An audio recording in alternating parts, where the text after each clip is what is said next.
பூஜாய ராகவேந்திராய சத்ய தர்மரஜாயஷ பஜதம் கல்பவருஷாய நமதாம் காமதேனுவே. எங்கேருந்து வேணாலும் சொல்லலாம். இங்கே வியாழக்கிழமை இந்த மந்திரத்தை 108 தடவை சொல்லுங்கள். நல்லது கண் முன்னாடி நடக்கும். தனி மனிதரை விட தனி மனிதருடைய கையொப்பத்திற்கு மரியாதை என்று சட்டம் சொல்கிறது.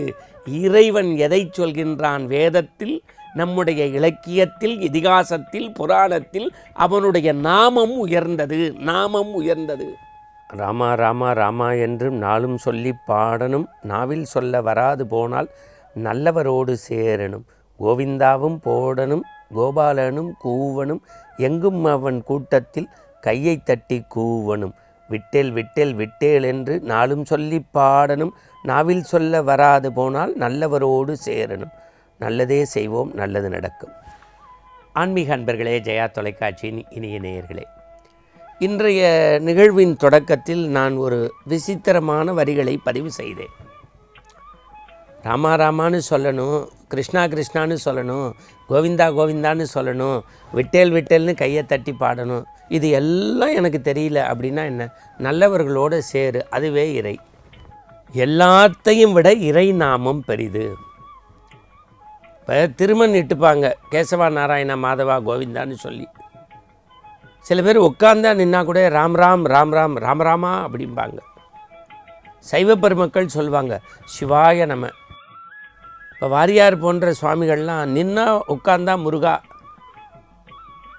வேலுண்டு வினையில்லை மயிலுண்டு பயமில்லை கடம்பா கண்டா கதிர்வேளா அப்படின்னு தான் சொல்லுவாங்க.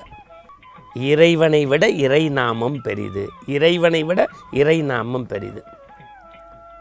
இப்போ எப்படின்னு கேளுங்க. ஒரு உதாரணம் சொல்கிறேன். எனக்கு குரு அப்படின்னு ஒரு நண்பர் இருக்கார்.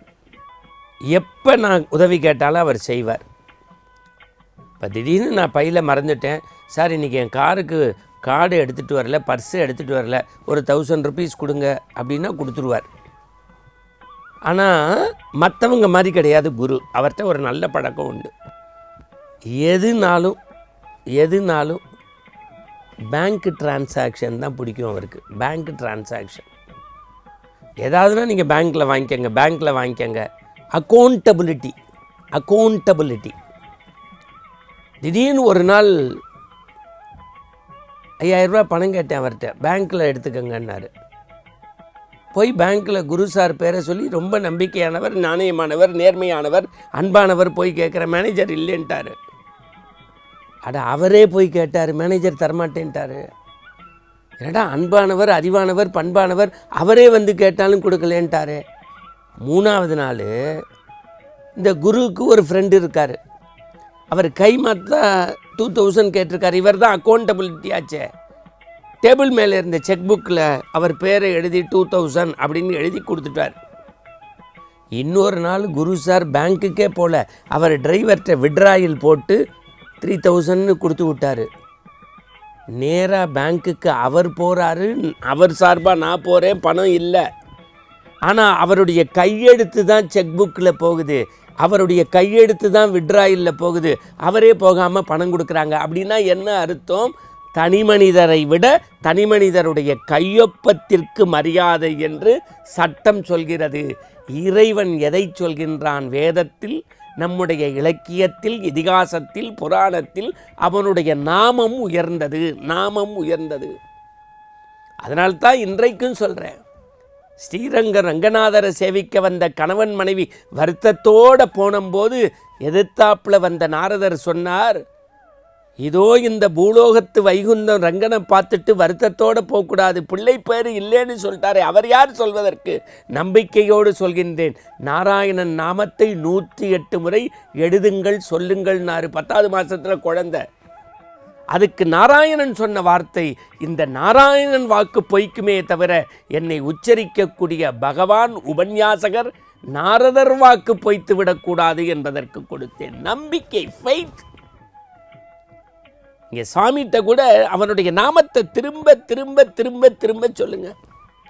நீங்கள் ராகவேந்திரர் சன்னதிகளுக்கு போனால் தெரியும், பெருசாக ஆடம்பரம் இருக்காது. ஒரு சின்ன கல்கண்டு கொடுப்பாங்க, ஒரு தேயத்தம் கொடுப்பாங்க, 2 அட்சதை கொடுப்பாங்க.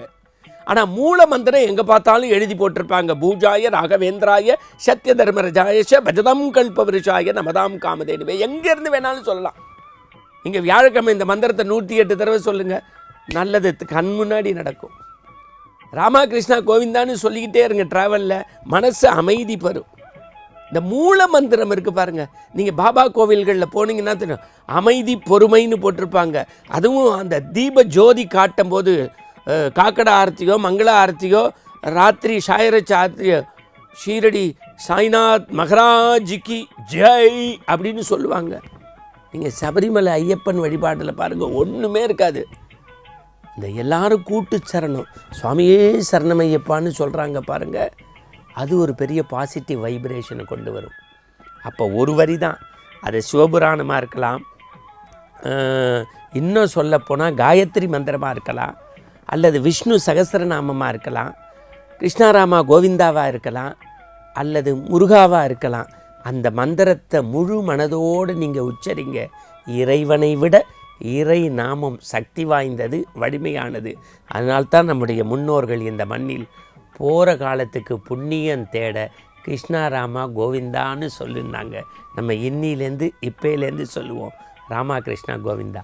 மீண்டும் நாளை சந்திப்போம். வணக்கம்.